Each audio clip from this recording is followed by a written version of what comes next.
Magandang umaga mga bayan. Latest update po rito sa Marikina Flood Control Project. Dito po tayo mag-update ngayon mga bayan sa portion ng Provident Village na full blast namin po ang paggawa. At silipin rin, i-compare po natin yung gawa ng mga Hapon at mismong gawa ng mga local contractor mga kabayan. So kayo na po ang bahala sa ngayon. No? So ito na po mga kabayan yung gawa ng mga Hapon. Talagang ang quality ay grabe. Ayan o. So yan po mga kabayan. Narito po tayo sa portion ng Provident Village. So sa kabilang side mga kabayan, yung sa tapat, yun po yung Marikina City, no? Na kung saan may mga drone shot na rin po tayo doon mga kabayan.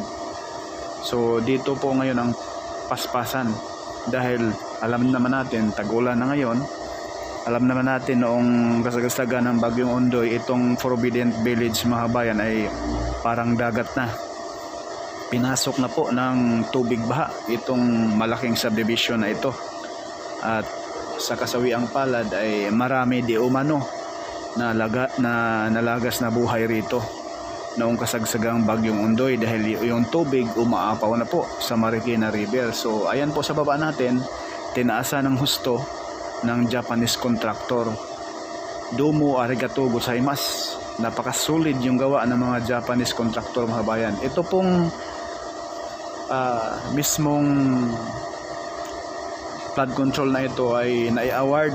Ito po yung mismong tarpaulin, no? Yung full details ng project na ito mga bayan. Ito po.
Ito nga po pala mga bayan, itong Marikina Flood Control ay nai-award po ito noong panahon pa po ng dating Pangulong Duterte, no? At pinagpatuloy sa current administration ngayon.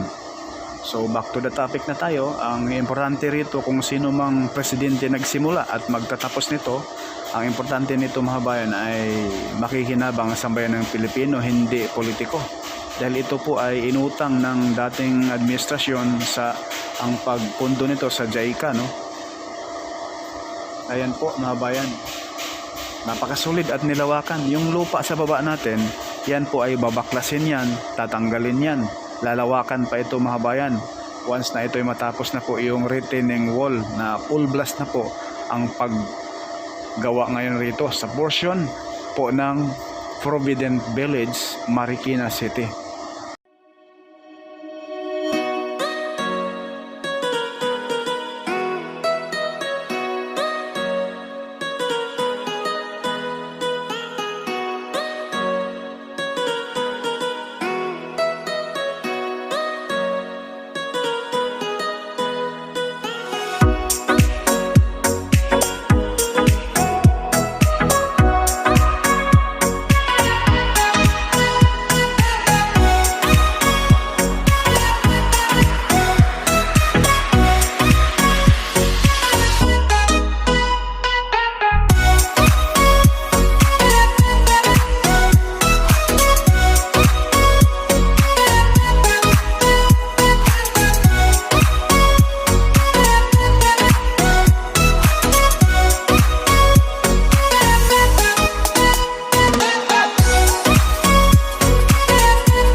pasadahan na rin natin mga bayan yung kabilang side. Yan po yung portion na yan.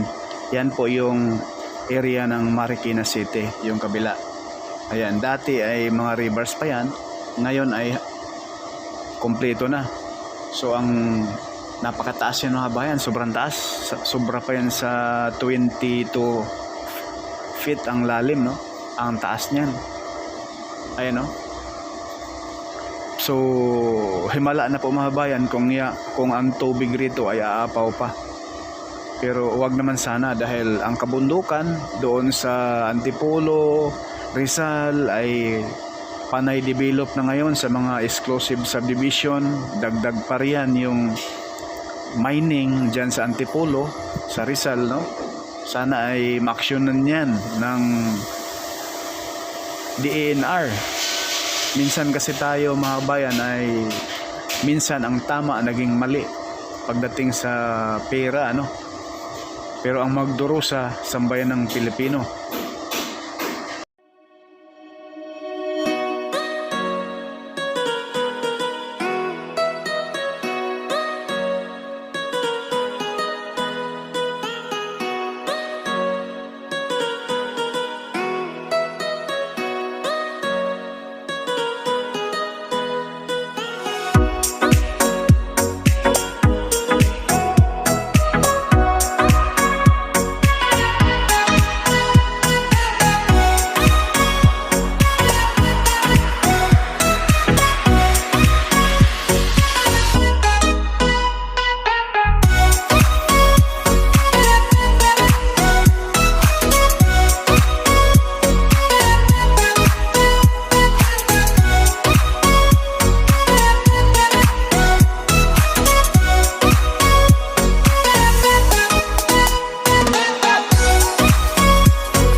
sisilayan po natin mga kabayan yung mismong retaining wall. Oh. Napaka-solid yung pagkagawa mga kabayan. Kaya shout out po sa mga Pilipino na nagtrabaho rito at sa main contractor, Tuyo Shimizu Joint Venture. Arigatou gozaimasu mga kabayan. No? Wow, solid. So ayan mga kabayan, full blast na po yung pagbuhos dyan sa mismong retaining wall. Ayan o. Yan po yung portion ng Provident Village. So narito tayo sa Provident Village mga kabayan. Sa unahan, ipasilip ko po sa inyo yung flood control na gawa po ito ng local contractor, no? Na kung saan mga kabayan, ito ay titingnan nyo po sa taas, sa gilid rito ay medyo matibay, pero yung pinakataas niyan pwede ka mag-jogging, maglakad-lakad, mag-bike dyan. Kaso ang problema, umaalon yung simento. May mga portion na bitak-bitak na, may portion na parang dagat. Hindi pantay yung pagkaano ng simento dahil may mga portion ng lupa. Ayan oh, dito po sa bandang kaliwa natin, ito po yung gawa ng local contractor mga kabayan. Kung silipin mo rito, parang matibay, mataas din, pero pag pumatong nga dyan sa taas mga kabayan, may mga upload na tayo dyan, ang lalaki na ng bitak side doon sa ilog. Sa likod kasi nito mga kabayan ay ilog na yan. Yan na po yung Marikina River, no? So pinakita ko lang sa inyo to para mapasalan, kahit hindi kayo nakapunta rito sa Marikina, ay para na rin napuntahan ninyo, napasyalan. Ayun oh, napakataas din. Kasing taas nito mga kabayan, yung mismong ginawa ng mga Hapon doon sa entrada ng ating video. Pero hindi ganito na sobrang kapal. Yung sa mga Japanese ay nasa ano lang to, nasa 22 inches ang kapal, pero solid sa bakal. Grabe yung bakal mga kabayan. At yung sheet pile na binaon nasa 22 feet. So ito po yung portion ng Marikina na kung saan ito po yung binabaha dati. Dito sa area na ito mga bayan ay parang dagat na di umano noong kasagsagan ng bagyong Ondoy. So sana doon sa portion na full blast ngayon sa taas banda, doon po dumadaan, pumapasok yung tubig galing doon sa Rizal, no? So kaya inuuna nila doon sa bandang taas mga kabayan. Nang sa ganon ay hindi na ito bahain tong lugar na ito.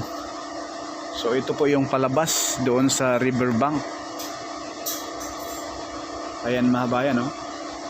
Kita nyo, malawak tong binaha dati, no? Lubog to sa tubig nung kasagsagan pa ng Ondoy. Grabe.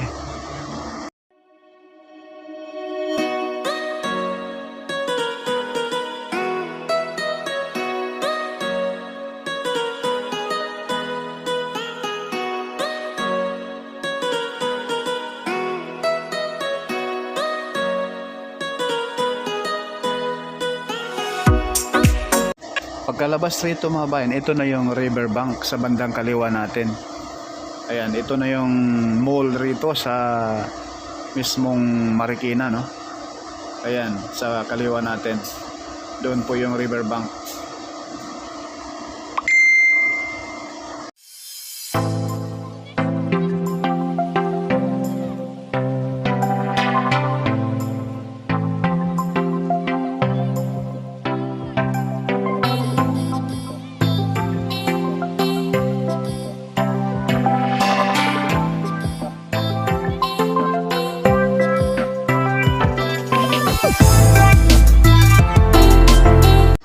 Ayan po mga kabayan, sa harap natin yung riverbank. Ayan na po yung Marikina River sa baba. Ito na po yung pasyalan rito sa riverbank mga bayan. Kainan, may plaza rito, no? So ito na po yung mall rito mga bayan.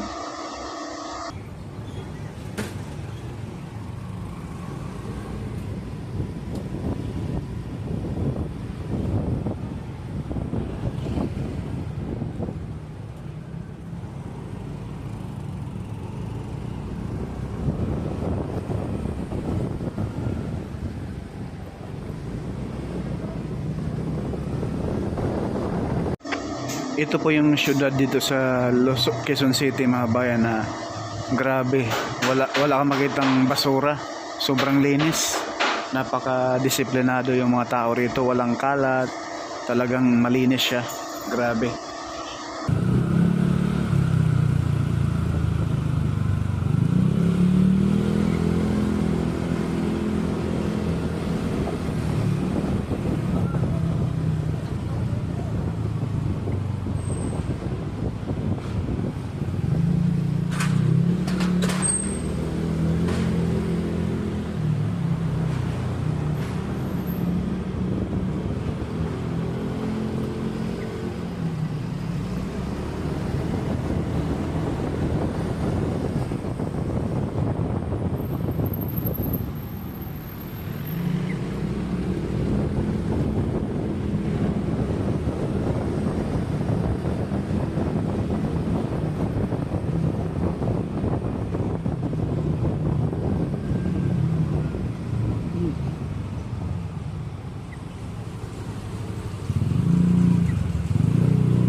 So narito na po tayo mga kabayan sa tapat mismo ng SM Marikina.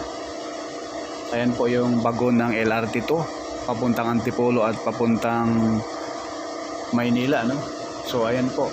So sa babaan yan mga kabayan, yung kulay puti na yan na parang bakod, yan na po yung retaining wall na sa bandang SM dyan sa tapat natin ay tapos na po, no?